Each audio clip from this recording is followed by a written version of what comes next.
हाँ जी, नए साल का आगाज़ होने के करीब है और बहुत सारे लोग इस वक्त ये रेज़ोल्यूशन बना रहे होंगे या उनके ज़हन में ये एक एम्बिशन होगा, डिज़ायर होगा कि इस साल उन्होंने अपना वज़न कम करना है। तो आज मैं आपको वो बुनियादी स्टेप बताऊंगा, पहले स्टेप जो आपने लेने हैं। तो अगर आप सही तरीके से लेंगे तो आपका वज़न कम हो जाएगा। याद रखिए, ज़्यादा वज़न बहुत सारी बीमारियों को जन्म देता है। ये एक टिकिंग टाइम बॉम्ब है। ये एक ऐसा बॉम्ब है जो किसी वक्त भी फट सकता है और आपको किसी बड़ी बीमारी में मुब्तला कर सकता है। तो वज़न को हर हालत में मुनासिब मिकदार में रखना चाहिए और उसको कम रखना चाहिए। अब होता क्या है कि बहुत सारे लोग ये गलती करते हैं कि जो ही वो नए साल का एक रेजोल्यूशन बनाते हैं या आज फैसला करते हैं कि हमने वज़न कम करना है, तो सबसे पहले वो वर्जिश स्टार्ट कर देते हैं। ये पहली गलती इसलिए है कि ये लॉजिकल साइंटिफिक स्टेप नहीं है वज़न कम करने के लिए। मैं उन लोगों से मुखातिब हूँ जो उनका ज़्यादातर वक्त दफ्तर में या बैठ के, या ख़वातीन जो घरों में रहती हैं उनका ज़्यादातर सेडेंट्री लाइफस्टाइल है, बैठ के ज़िंदगी गुजारते हैं, गाड़ी इस्तेमाल करते हैं, मोटरसाइकिल इस्तेमाल करते हैं, दफ्तर की जॉब करते हैं, दुकान पे बैठते हैं। तो वो लोग एक्सरसाइज शुरू करते हैं सबसे पहले ये सोच के कि इससे वज़न कम होगा। कुछ हो सकता है, बहुत थोड़ा सा, लेकिन ये कामयाब तरीका नहीं है। तो इसको समझने के लिए आपको सबसे पहले ये देखना पड़ेगा कि हम वज़न गेन कैसे करते हैं, वज़न बढ़ता कैसे है। वज़न बढ़ता है जब हमारे जिस्म में जो एनर्जी है, जो खुराक हम लेते हैं उससे जो एनर्जी बनती है, वो एनर्जी स्टोर होती है, तो वज़न बढ़ता है। और कोई भी जिस्म वज़न स्टोर इसलिए करता है कि इंसान मुस्तकबिल में उसको इस्तेमाल करे। चूँकि हमारा लाइफस्टाइल स्टैटिक है तो वो इस्तेमाल तो होती नहीं, तो एक अरसे तक हम वो एनर्जी ज़्यादा लेते रहते हैं, तो वज़न जिस्म में बढ़ जाता है और फैट जमा हो जाता है। इसके लिए बहुत ही आसान तरीका जो इससे आपने स्टार्ट करना है, ये बेसिक है।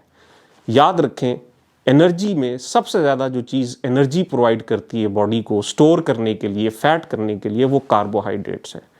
कार्बोहाइड्रेट यानी वो तमाम चीज़ें जो ज़मीन से उगती हैं। ये मोटा असूल याद रखें, ज़मीन से हर उगने वाली चीज़ कार्बोहाइड्रेट है। कार्बन, हाइड्रोजन और ऑक्सीजन मॉलिक्यूल से मिलके बनती है और वो जिस्म में जाके शुगर में कन्वर्ट होती है। तो शुगर का मतलब वो चीनी नहीं है जो कि आपकी टेबल पे है या जो आप चाय में डालते हैं, बल्कि वो एनर्जी मॉलिक्यूल जो जिस्म में एनर्जी के तौर पे काम आता है, उसको शुगर मैं यहाँ पे कहूँगा। और कार्बोहाइड्रेट, ज़मीन से उगने वाली हर चीज़ शुगर में कन्वर्ट होती है। तो सबसे पहला स्टेप आपने वज़न कम करने के लिए, अगर आप बिल्कुल इरादा कर चुके हैं और इसको साइंटिफिक तरीके से करना चाहते हैं और कामयाब होना चाहते हैं, तो उसके लिए सबसे पहले आप अपने कार्बोहाइड्रेट इंटेक को आज से कम कर दीजिए। कुछ मत कीजिए, किसी जिम की मेंबरशिप अभी लेने की ज़रूरत नहीं है, किसी जगह जाके लंबी लंबी वॉक करने की ज़रूरत नहीं है। सबसे पहले आप कार्बोहाइड्रेट कम कर दीजिए। अगर आप 3 रोटियां खाते हैं एक वक्त में, तो 1 रोटी पे आ जाइए। अगर 2 रोटी खाते हैं तो 1 से भी कुछ कम पे आ जाइए। चावल की पूरी प्लेट खाते हैं तो 1/4 प्लेट इस्तेमाल करना शुरू कर दीजिए। हमारी खुराक में चावल और रोटी मेन स्टे है और यही वो फूड है ज़मीन से उगने वाले जो कि बहुत तेज़ी के साथ जिस्म में शुगर में कन्वर्ट होते हैं और हमारी बॉडी उसको स्टोर कर लेती है। तो नए साल का आगाज़ में ये फ़ैसला कर लीजिए कि आपने अपने कार्बोहाइड्रेट इंटेक कम करनी है। जब आप उसको कम कर लेंगे आहिस्ता आहिस्ता, तो आप देखेंगे कि आपका वज़न खुद ब खुद कम होना शुरू हो जाएगा। ये पहला असूल है। मेरी आगे की वीडियोस में मैं और भी एक्सप्लेन करूंगा और क्या कुछ करना है। एक्सरसाइज है, लाइफस्टाइल है, कब खाना है, कब नहीं खाना, कौन से विटामिन्स, कौन से सप्लीमेंट्स, तमाम चीज़ें कवर करूंगा।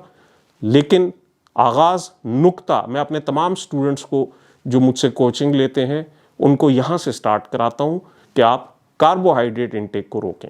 गोश्त कम नहीं करना, घी कम नहीं करना, सिर्फ चीनी, चपाती, चावल, ये 3 चीज़ें अपनी ज़िंदगी में बहुत कम पे ले आइए और अपना पेट अच्छी सब्जियों से, वो भी ज़मीन से उगती हैं लेकिन उनमें शुगर कंटेंट कम होता है, वो बॉडी को फैट नहीं करती और गोश्त फैट नहीं करता। तो गोश्त खाइए और सब्जियां खाइए और यहाँ से स्टार्ट कीजिए। आपसे मिलेंगे अगली वीडियो में और टिप्स के साथ। बहुत शुक्रिया।